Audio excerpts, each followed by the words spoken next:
Hello and welcome back, everybody, to the DanJohnUniversity.com podcast. I'm Dan John. Each and every week, I sit down here and answer your questions. If you have questions, please send them to the podcast at this address, podcast@DanJohnUniversity.com. Listen, we got some fun questions today. Let's get started. The first one comes from either Ollie or Oily. I was going to go with Ollie. Just turned 30. I remember that myself. And I started Easy Strength. It's fantastic. I work at a school that has a weight room. There aren't many weights, but it's okay. My question is to you about the deadlift. I can only do this with 40 kilos, 88 pounds. Is that too little to really train? Do I need to increase the number of repetitions? I have a similar problem with rowing. I have a cable machine that can row with my own body weight, 5 repetitions. Must be too few, right? Do you have any tips for me? The biggest question is Easy Strength a beginner's program? It also follows, can you do Easy Strength without the ability to do progressive resistance, add weight to the bar? When you ask about the deadlift here, can you only use 40 kilos, 88 pounds for my Americans? Is that only because that's all they have in the gym, or is that all you can possibly do? I would say this. The best thing I can tell you, Ollie, is this. Over at DanJohnUniversity.com bookstore, we have the Easy Strength Omni book. And the thing is thick. When you print it out, and use your school, have them print it out for you. It's thick. It's a lot of pages, a lot of stuff, a lot of work. Can it be done for beginners? Yes. That is how we used to train. When I was young, if you read Miles Callum's Bodybuilding and Self-Defense, Ted Williams' the Sears Barbell program, heck, even, the Bosco programs. This is before social media, so everyone had to be honest with themselves. You couldn't just make up lifts. When, you first got that Sears Barbell set and you slid those 210s on, even though it was probably only 25 pounds, it was still a learning curve, and you had to learn how to do it. Can we adjust? If 40 kilos is all you have, can we adjust that? Yeah. I would recommend you slide over something like the Armor Building Formula, the barbell programs, again, available at DanJohnUniversity.com bookstore. But, this question here is always a hard one for me to answer. I wish you could send me a picture of the gym, of the issues you have. When you talk about, the cable machine, 5 reps is 2 sets of 5, which is Easy Strength. The reason I picked this question I wanted to start with is because over on my website, Dan John University, we have this thing called the workout generator. And for a lot of my listeners who run into equipment problems, it's much better to use the generator to help design your program than it is to try to take one of my package programs. I've literally had people ask me about some of my Olympic lifting programs, but they don't have Olympic lifting bars. Plus, they don't know how to Olympic lift. Well, I don't know how to make that work. Even in my home gym, I bench press because I have those safety racks in my home squat rack, bench rack. But if you don't have those, I can't in good conscience recommend benching hard by yourself. Equipment always dictates. Equipment is always the first question you should ask when you're working with somebody. And if you don't have the proper equipment, the workout generator will come up with a program that does fit.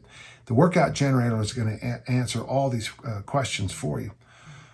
Finally, is it okay to increase the number of repetitions? Well, certainly. There used to be a thing called double progression. It all still makes sense to probably every listener. But double progression was this idea is that, so you pick a weight and you do 8 reps with it. The next week, you do the same exercise, you do 9, ideally 10, 11, 12. When you get to 12, that's now too light magically.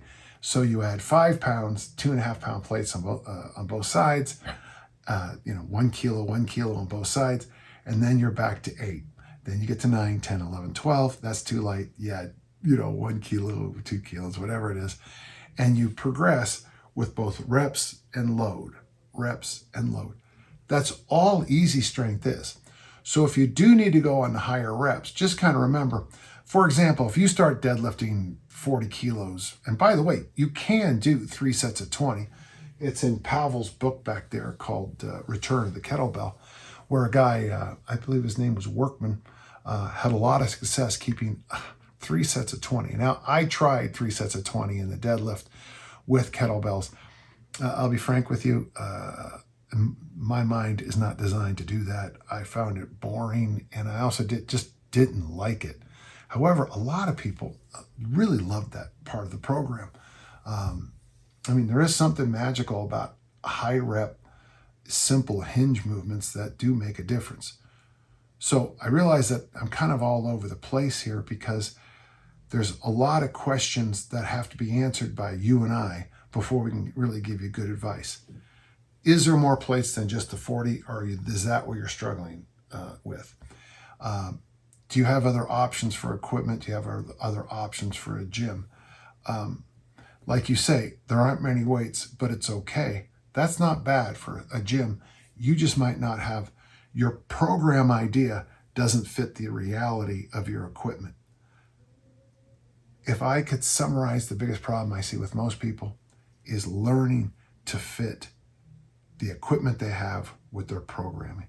If you come and train in my gym, my little home gym, I have 3 Olympic bars, 2 15-kilo Olympic bars, 36 kettlebells, though there's more because they're all around the house, 6 TRXs, squat racks, 2 different hip thrust machines, leg extension.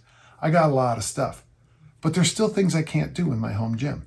There are still certain workouts I can't do. I don't have the facility for it. So you give me this great program, I have to adapt. Not long ago, my own coach asked me to do more machine work. And well, I don't have any machines, so I can't do it. Now I could purchase more machines, but my home gym also thinks it's a garage, and at night I like to have my cars in there. So make sure your equipment and your programs line up. By the way, I think it's easier to change the program side than it is to change the equipment side. However, for most of my listeners, most of the time, for most of us, lifting weights 3 days a week, walking 10,000 steps, having some caloric insight, for me it's the 2,500 calories a day, getting your protein in, getting your sleep in, drinking your water is far more important than trying to hurt yourself making this program you saw online magically work with the equipment you have. Equipment, program, peas and carrots. All right, I hope that helped. Zale asks, I'm a 67-year-old male, 6 foot and a lean 180. Good for you. That's great. 180 puts you right in the BMI number too. That's great. I've been doing easy strength for 6 years and I love it. For years and I love it. I've been on my second round with the barbell armor building formula and gaining appreciation for its bodybuilding effects. I've also been working on the Norwegian 4x4. Yep, 4 minutes as fast and as heavy as I can go, 3 minutes easy walking, repeated for 4 rounds. That is like the Tabata was, the Tremblay was 25 years ago. Aerobics, this is embarrassing, 50 years ago. It is interesting to see the 4x4 now become the answer to all questions. With tire dragging and loaded carries once a week to strengthen my heart. It is suggested do it twice a week. I'd like to continue alternating 8 weeks easy strength and 8 weeks barbell ABF. And everybody listening, I wish you would listen to what he just said. 8 weeks so he's got a barbell, 8 weeks easy strength, 8-week barbell ABF. I got to tell you, I hate the concept of a perfect program, but that's, that's the Mary Poppins level. That's practically perfect in every way. Good job. How might I structure my weeks to integrate the Norwegian 4x4 with the rounds of easy strength or ABF? My goal is to stay healthy enough to hike, wade, and fly fish in the mountains in my 70s. Well, you should be okay. Just do what you're doing for that. So you're doing the loaded carries as a Norwegian 4x4. So I would say this. Now, remember, the new Armor Building Formula 2, again, what a clever title. We have a whole bunch in there on loaded carries. Generally, I recommend this. Now, I would like you just to do the Norwegian 4x4 just twice a week. What I would recommend, and try this for a little while. So Armor Building Formula, you're doing the barbell brand, so it's going to be a little different. But on your day 1 and day 3, your Monday and Friday workouts, why don't you toss in the 4x4 after you finish those workouts? So you're doing the continuous clean and press, continuous clean and press, or the curl, depending where you are on the workouts. After you finish that, catch your breath, go get your stuff, and go do your rounds of the 4x4. Give yourself into the following Friday, recover up, do it again. But one thing I'm begging you to do, closely monitor your body weight, your mood, how your joints feel on especially the Wednesday and the Sundays of those weeks. 2-day leg roll. See how you feel. If this is too much volume, I like the idea here. If I'm understanding this, folks, he's doing a minute of loaded carries followed by 3 minutes of walking. I think that's pretty good. I got to tell you, of all the stuff I've read on the questions online the last few days, that might be one of the better things I've read. Anytime you mix loaded carries with walking, I think you're doing the right thing. Armor Building Formula 2 has some templates you can look at, but what I want you to do is Monday, Friday, try the 4x4 after the ABF. God, listen to I feel like I'm in a World War II movie giving directions, all these acronyms and everything. ABF, 4x4, Monday, Friday. Double check how you feel on the Sunday and on the Wednesdays. If you have to adjust, you have to adjust. If you want to put it on another day, oh, great. I'm hoping you're still taking care of everything else. I'm a big fan of the ABF with what you're doing. Now, as for easy strength, I don't know how you structure workouts, but I would do the 4x4 on the days you decide to go the relatively heavier days. I don't know how you do it. For me, I tend to, when I do easy strength, I go Monday, Wednesday, Friday, Saturday, Sunday. If I do that style, then I would say Saturday would be the day I would add the 4x4s. And then I would guess maybe Monday or Tuesday, depending on what you're doing in the weight room, okay? Thank you. Fun question, and I really would like to know how this goes for you. Would you please get back to me in a little while and let me know how things are, okay? Thank you. We have a question from Eric. Eric says, I have the privilege of providing some strength training coaching for an acquaintance who was recently paralyzed from the waist down in an accident. What kind of program would you recommend? I have a rack, barbells, and kettlebells in my garage, and my friend is open to getting a gym membership. Ozzy, who takes care of this for me, reminds me I've discussed this before, but I would say, if hats off to the person that wants to train. I don't know what else they're doing, what kind of other rehab they're doing, but you want to make sure you're working with the other professionals here. It might be really worth your time to go with him to a physical training session, physio session, might be, and just get some ideas about what to do. Obviously, we're going to do a lot of the push-pull family, horizontal and vertical, and I think you're going to have to make sure those numbers are balanced out really well. I don't know what kind of ab work we can get done here, but I would love to see, if possible, hanging and then the bent knee leg raises, the leg raises as best you can, if possible. Again, I don't know, how much mobility the person has. Your job is to really think through the shoulder joints. They're going to take a beating here, whether on crutches or on a self-propelled wheelchair. You're going to be, you're really going to have somebody who's going to be getting those shoulders and arms, a lot of work. that frankly, they've got to build up to. So if you get them too sore in the weight room, you are going to affect their ability to get around. One thing, I don't know where you're from. I couldn't get a hint from the spellings or anything, but if they're an American athlete, then you probably want to do a situation, at least in the first few weeks, for every push, there's 3 pulls. So, or 2 pulls. Either one I think will be fine depending on the equipment. So if we're going to do a set of 5 sets of 5 in the bench press, 25 total reps, I would like you to see 50 to 75 reps in the horizontal pull. Not a lot of people press overhead, but if we are going to press overhead, if you're doing sets of, again, 25, I'd like to see either pull-ups, chin-ups, or pull-downs, or whatever you have, the vertical pull-down, 50 to 75 reps.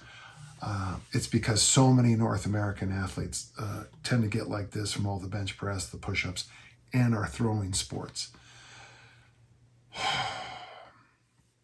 It's a tough situation. However, I know this.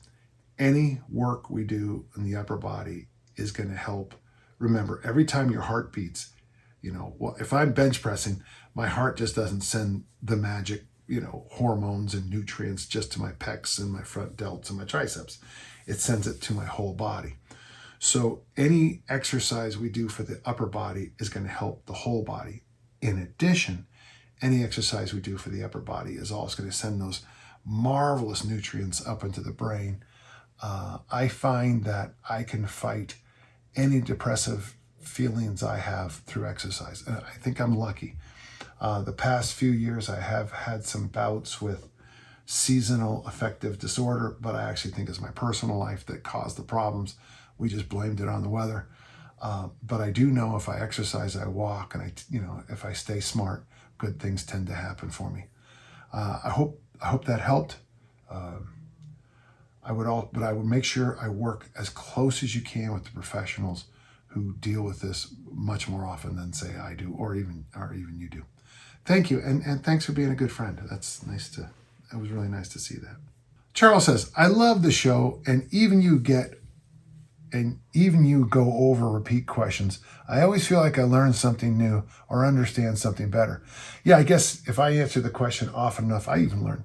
I'm 44 years old, smaller frame, 5'10", about 175. That's actually right in there with those BMI numbers. I think that's good. I have run 2 marathons in the past 2 years. Ran a 4:06 last year. And I have a 16, 24, and 32 kilo kettlebell. I can carry the 24 kilo for 1 mile now. That's pretty impressive, man. I've been running less and lifting more of late. Someday I want to be strong enough to overhead press the 48. I can press the 32 on a good day with my right arm, so I don't think that it's unattainable. Lately, my right shoulder's had feeling a twinge to it. Not bad, but annoying and persistent. This is not the first time I've rehabbed a shoulder. Previously, it was my left shoulder. What I did last time and what I'm doing now is to continue to train and just lower the intensity. I think that's good. So that I feel like I'm still doing something, but I'm also avoiding the pain if I can. Of course, you can't give medical advice, but I was really hoping for a story or two about approach to this type of situation you've seen. Charles, I can't tell you how simple my response is going to be, but over there in my poorly organized, I got a lot of books on strength and conditioning. I really do. I have them all. I love buying, I love reading them. But I have a book in there called The Kauai Study, and it's about a Hawaiian shoulder specialist who simply had his patients hang from a bar. And I read the book, and I saw the MRIs and the X-rays, and then I did something that I'm noted for. I went in my garage and I started hanging. Since reading that book, I hang for at least 30 seconds every day, and that's not very much, but every day I hang. On road trips, I hang. I was just down in Disneyland, and the Disneyland Hotel has a little gym. They have very strange kettlebells, and they have mostly it's a gym for people to look in the mirror at themselves doing curls. That's the only thing I saw. But I went down there every day, popped up, and I hanged for my 30 seconds.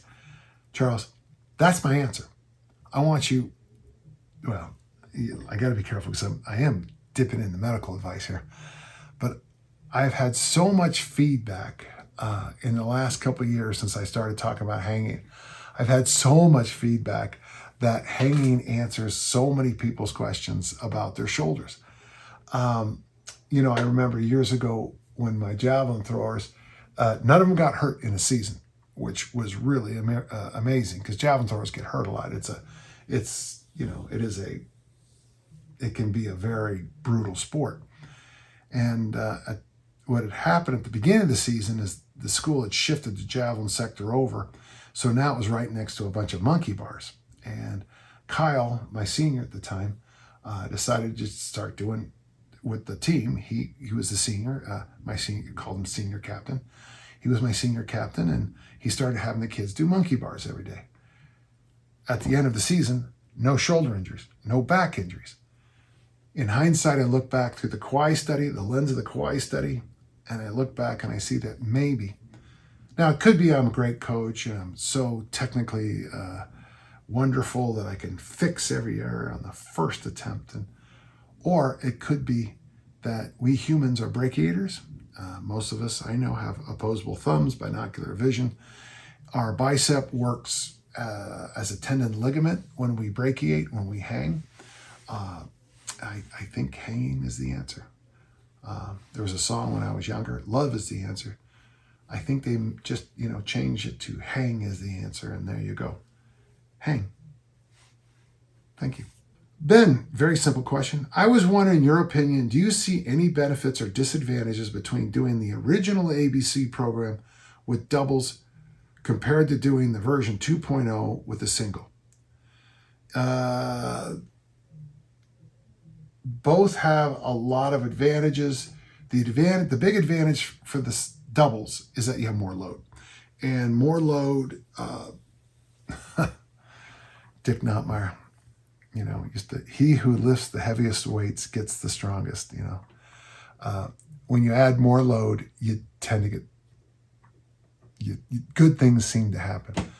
But on the single side, the single side, especially the way I explained it in the armor building formula or in the videos here, the single side has some magic in it because it almost becomes like a side-to-side dance where you're stressing one side, you put it down, you're stressing this side, you put it down, you're stressing this side, you put it down, you're stressing this side. I'm a big believer in what Tim Anderson calls reflexive strength. Anybody who doesn't believe in loaded carries just doesn't understand the importance of reflexive strength. And you can always tell people who don't believe in loaded carries, they never had kids. They never went to Disneyland with daughters or grandchildren. Tell you go to Disneyland carrying your grandson around who weighs 3,000 pounds, I think it is. The kid's a monster at 4, Leo. And but he's, I don't care. I don't care if a kid weighs 10 pounds. I mean, carry him around Disneyland long enough, they're heavy. Loaded carries make your body respond to every step. That's that reflexive quality. So the single side, I think, might be better for those of you who need to be in a sport that requires you to change directions, like if downhill skiing, cross country skiing, soccer, any real sport, where you have to catch and go, and you get that. Even right there, you can see that reflexive strength hitting me while I was doing it. So this is one of those rare times, Ben, where both have great value, and it's going to be your own journey which one is better for you. If I was a structure mind, my own personal experience, I would put the barbell ABC for me personally as the best option, the best results I've gotten. Step down would be the doubles, and then from there the singles. Having said that, if I was still throwing the discus and doing the Highland Games all the time, I would not be surprised if the single came up higher. Okay, hope that helped. Okay, Cody asks a question. I watched a previous podcast where you were talking about journaling your nutrition. I cannot find it. You were describing a coach. I don't remember if it was you doing it for a client or if it was your personal experience, but I do remember you're describing putting down check marks by the good stuff and marking off the missing info. Could you point me to the video or cover it again? I'll cover it again. This reminds me of there's an old rabbinical tale. I don't know the prayer. I don't know the place, but I remember the story. Josh Hillis, and what Josh would do with your food diary is he had 2 pens, and there's judgment free. You put a green check mark next to protein, and you circle with red a cheat meal. Done. No more. And what it does is it kind of primes the brain to seek those green check marks. So next week I sit down with Josh, and Josh goes, oh, and he goes through I ate 4 meals on Monday, 4 green checks. I ate 3 meals on Tuesday, 3 green checks. Oh, I had a little cheat meal, red one. The other thing he did that I thought was brilliant, and I don't know if he still does it this way, but if say like I want to say his record, and Josh, if I'm making this up, I'm sorry, but we're friends, so I can lie. I believe the most red circles he ever gave was 21 in a week. He did something smart. Instead of saying you can only have 3 cheat meals a week, he said 21. Okay. How about next week you only have 15 cheat meals, 15 red circles? Person comes in the next day, slaps the food diary slaps the food diary down. Only 12 cheat meals. Now, a lot of you who are in the fitness world be like, that's way too many. That's progress. That's how we win people over. You can't go from sludge to Mr. Olympia, in 2 weeks. If you train with me, it'll take you 3 weeks. The way you get people to buy into diet, nutrition, anything in our world, is you teach them, you make them feel good about being successful, and you nudge them along the way. And remember, this comes from Dr. Bernetti, of course. I mentioned this a couple times. What we're looking for is trends. If you have 21 cheat meals, and then you have 15, and then you have 13, and then you have 9, and then you have 8, and a couple of months later, you're down to 3 a week. Do I have 3 cheat meals a week? I've eliminated cheat days and cheat meals as much as I can. Maybe once a month, maybe I'll do something now. But you can also see it in my body composition that I'm not those cheat meals. But if I start at 21, you can't expect me to go to 1 a month in a day or 2. It takes time. Always look at the trends. Always look at the trends. Thank you, Cody. Kind of a fun question. Okay, Nick, I'm a fairly recent listener to your podcast, and I've just completed 8 weeks of the armor building formula using kettlebells. Good. I've been looking to improve my shoulder strength, so this program has really hit the mark. I'm a 54-year-old male and weigh approximately 63K, and my height's about 165. Apologize for all the metrics. I'm from Australia. Nick, the nice thing is I know metrics really well. Sadly, I live in the United States, so I'm constantly bebopping my brain back and forth between 2. And then my friends from Scotland will start telling you about stone. The lad was 20 stone. Then I have to do the math, My left shoulder is weaker than my right, not uncommon anywhere. So I did program as a single kettlebell workout. I finished the program using a 14K on the right and a 12 on the left. My question for you, could I do another run through of the program as double kettlebell programs, but with uneven weights as per above? Or should I drop the weight to my right side to match my left? Appreciate my thoughts, and thanks for all the great advice you give. Well, my friend, listen, Nick, if you get either Armor Building Formula 1 and or Armor Building Formula 2, we talk about this. I'm a big fan, by the way, of uneven kettlebells. In Pavel's book, Return of the Kettlebell, he credits me for being one of the people to convince him that unevens are a good thing. Originally, I like huge differences, like the 32 and the 16, the 24 and the 12. I used to really like that because I liked what it did in the ballistics to teach you tempo.